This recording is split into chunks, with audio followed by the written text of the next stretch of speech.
Hello there. And I'm back in the studio here. Thought I'd try out a few new things since there's a bunch of new stuff out and about, and just want to cover a bunch of different things that have been going on. Number one, new Primus music has come out, and I'm really excited by it. In particular, the completely new song, which is the Old Grizz. It's like this, you know, they've got a totally new drummer. Really impressed with how he gelled with them. He's got the Tim Herb Alexander aspects of what he does, but he brings a new life and energy to the band, and that I think has been missing for a very long time because I tuned out, stopped listening to them. This song, with the weird banjo rolls that he's got going on the bass, and just the relentless train-like energy of the Old Grizz, with the prospector vocals that he has going on. Now, I know the Primus is kind of excommunicated from the prog discussions for some reason. Maybe it's the prospectorness of them, maybe it's the West Coastness of them. Uh, but, there's something. I think the prospector thing kind of gets at, well, what are people really excited about? And there's this sense of new discovered country, but also how, there's a certain wrongness that goes on and is tolerated uh, the as things are less settled. Now, the Old Grizz certainly has that going on. It's like this freight train of wrongness, which is what we look for from Primus. I'm very excited by the track and by what the band is actually up to again. I actually, speaking with some family members who are big Primus fans, they saw it as a positive sign. Exciting. I don't really know why, as a band, Primus is excommunicated from the progressive rock discussion. It's not English. It's the farthest thing from Englishness. It's got this sort of crazy, pragmatic, scrappy energy that you have from the West Coast gold rushes. And there's that kind of energy in that band. And it's wrong. It should not work. They know it.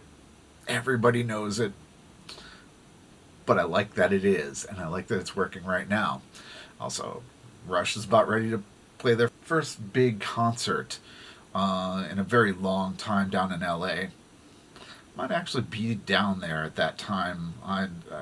I'll be down there for some other business around the same time, but I don't have tickets. We'll see. Excited about them.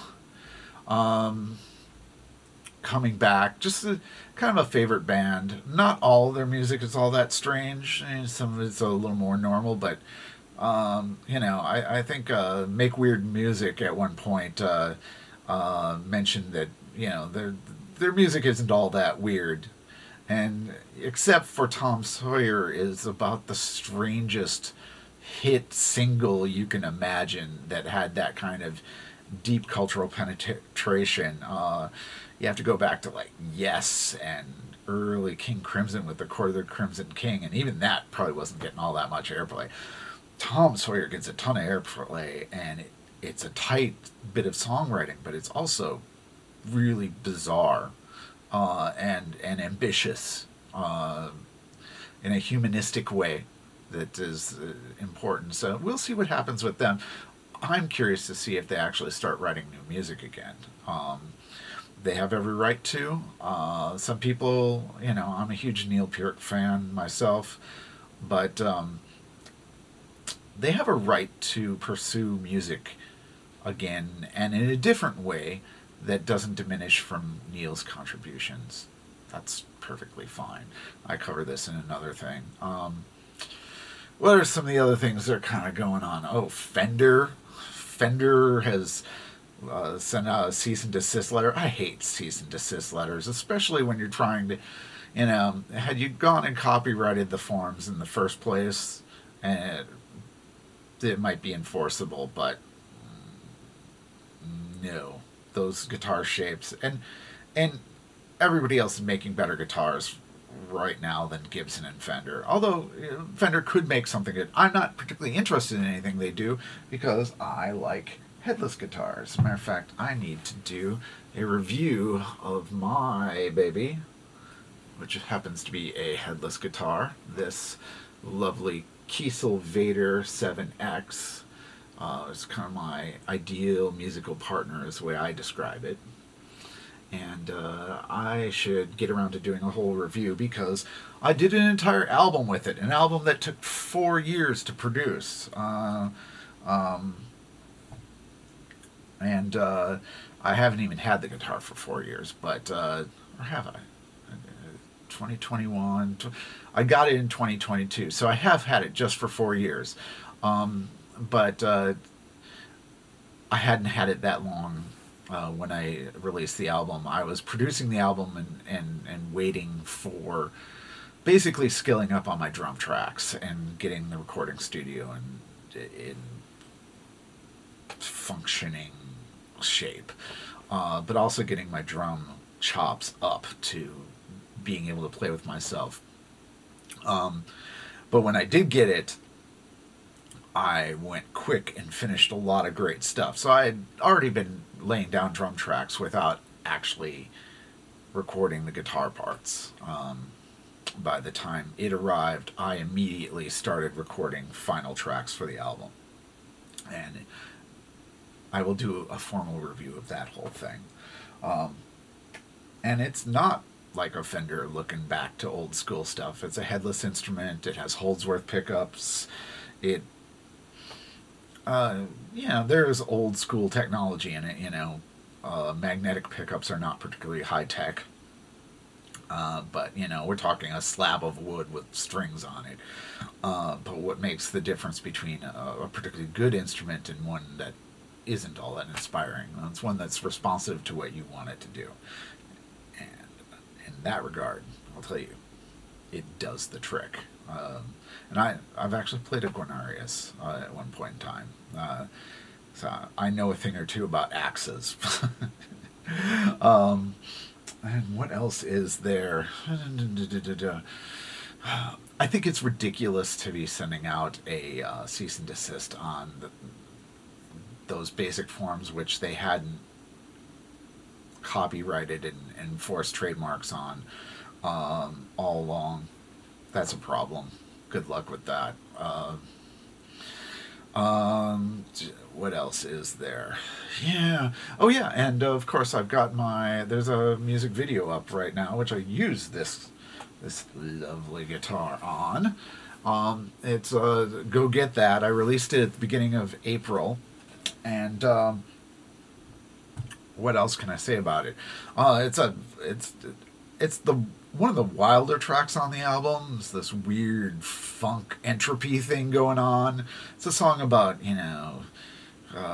consumerism and the apathy of being a passive consumer and things, and at the same time wars and things over oil are going on. Obviously, right now there's a war in Iran, driving up fuel prices. So the music video reflects all that. And I wanted to talk a little bit more about that song, like the long bends in it. It's less shreddy than a lot of the things on the album. A little wilder and funkier, and smells a little funny, like funky things should.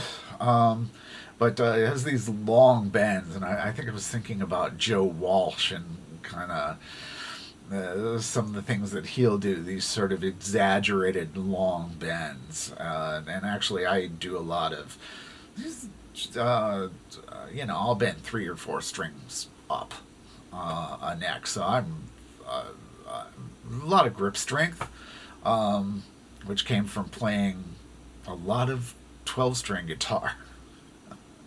If you want to build up your hand strength, 12-string guitar is a good place to go with that.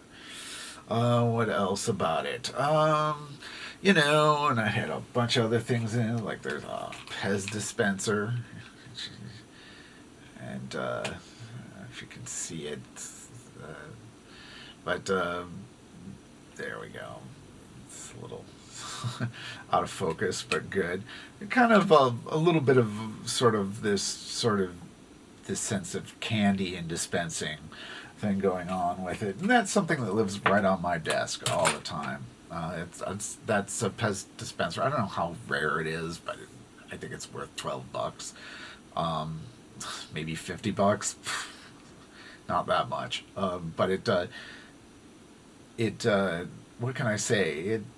This sort of Major Tom sort of situation, floating in their tin can, dispensing bits of candy here and there. Obviously, that's not what Bowie was singing about, but you can think about, the consumerism as being a kind of drug or an opiate for the masses. This is clearly, dopamine hits that come from acquiring things easily online and just ordering it and having it brought to your door. I thought that was interesting. And, it's sort of, and there's, it's interesting how the internet kind of takes up these things. People, family members, that's their favorite song off the album, which is weird. Go get that, because I think people are always running errands and stuff, and they can identify with the song, where you're just sort of running around town, burning up a lot of gas, trying to go and get things, or you're having it brought to your door. You even another level being removed from hunter-gathererness, hunter-gathering activities, which is, kind of our animal patrimony.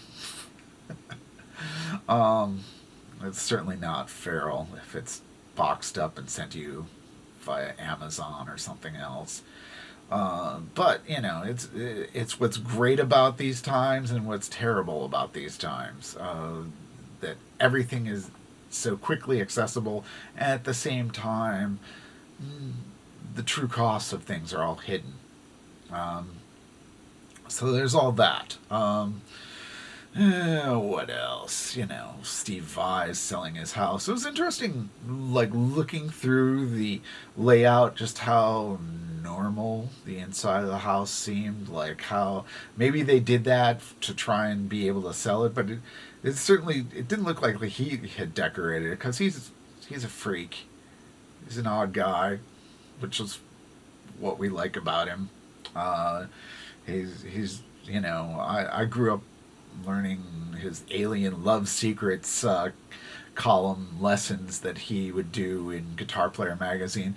Oh yeah, that's one weird thing I came across online, because something like Grok actually has the best possible information about me. I'd say about 90% of it's right, maybe 95. It just depends, but there's some major inaccuracies. Like it says I'm a self-taught composer and musician. And at the same time, it just goes in and says, oh, he's classically trained. You can't be both. And yes, indeed, I am classically trained, and I took a composition class, and I had a lot of composition guidance from their orchestra masters and different classes. And I always had an interest when learning viola and stuff in composition, so I would ask these questions of my I had private instruction, and so this is nothing really self-taught about me. I actually even took some guitar lessons, so nothing self-taught there, but I am an autodidact in that I kind of know how to find the information I want. That's the thing about being educated, is it teaches you how to learn what you really want to do, especially the more advanced things like microtones, and I'll take a normal chord shape and I'll bend one or two of the notes, a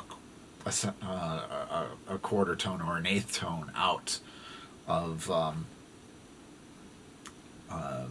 temperament, technically out of tune, you could say too, but so you take a dissonant chord and you start adding that into it. It's like you've destabilized the entire harmonic structure, and you can pivot to pretty much any place you want to go because nobody's used to that, except that we're hearing microtones all the time. So when we hear a bird singing in a meadow with 100 other birds, the cacophony of that, it sounds beautiful and it's interesting. That's what I'm trying to create as well. Something that isn't the standard form, but it has its. It doesn't seem forced. It's interesting that that Angine de Poitrine video is done so well, and people still continue to look at mine because I talk about things that nobody else talks about in it, particularly contemporary art elements. That they're doing stuff with microtones. And what's interesting is that it's got this sort of repeating song form thing. I have deep ambivalence to the song form. Like, Go Get That, the current single that I have.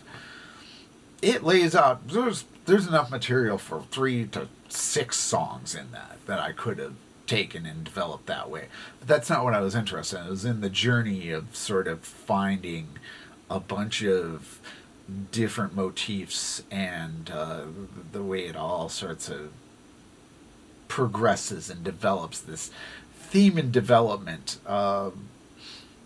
It's certainly definitely composition, because the drum tracks came first, and even though it's a first take situation that I'm doing these parts, I'm certainly, I had an ear out for what I wanted to do, like that whole that Joe Walsh thing, that long bend that's really tension filled. Those early long bends in the song and stuff like that, and other parts where there's that dinosaur that kind of comes in the video, and he's kind of like roaring a little bit. I had that sort of concept in mind already. So what I do is I perform the drum tracks, and then I come in and I really familiarize myself with them. And I kind of know what I do as a drummer, and I can kind of read myself as it's coming, and I have a really strong memory, kind of an eidetic memory for things that I've done. But you learn the parts, and then you get the sense of, well, what does this need? What does this need? What does this need? And once I become really familiar with something, I just wait until I get to a point where, in fact, I feel comfortable, like I have something to speak and something to say.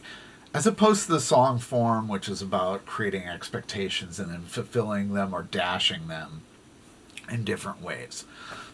Whereas improvised music, fully improvised music, is about,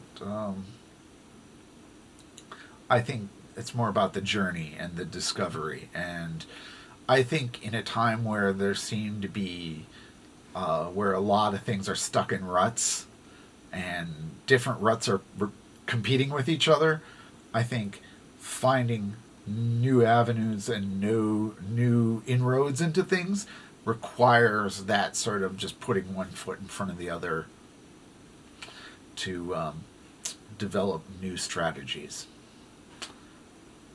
And that's what's exciting about Rush having a new drummer and kind of going in there. I don't think it's a tribute act. I don't think Annika Nilles is a tribute act drummer just fulfilling a gig. I think they're going to end up recording some stuff in the studio, or at least live.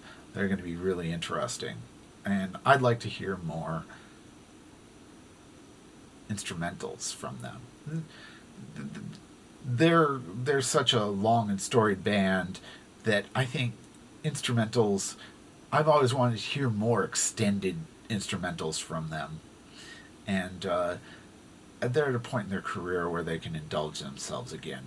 They're not trying to, it's not like the 80s where they added synths just trying to hold on to their music career. I think they're at a point where they can do something else. Well, anyways, it's been good finally catching up with everybody. I've got more stuff going on, more music videos, some big contemporary art project things, particularly art criticism coming your way. I'm excited about it all. I've even started shooting footage for the art show documentary for that biomass art show that I did. I'm going to be doing more interviews with people, artists who are involved in that show. Anyways, take care. Hold on to who you are. Ciao.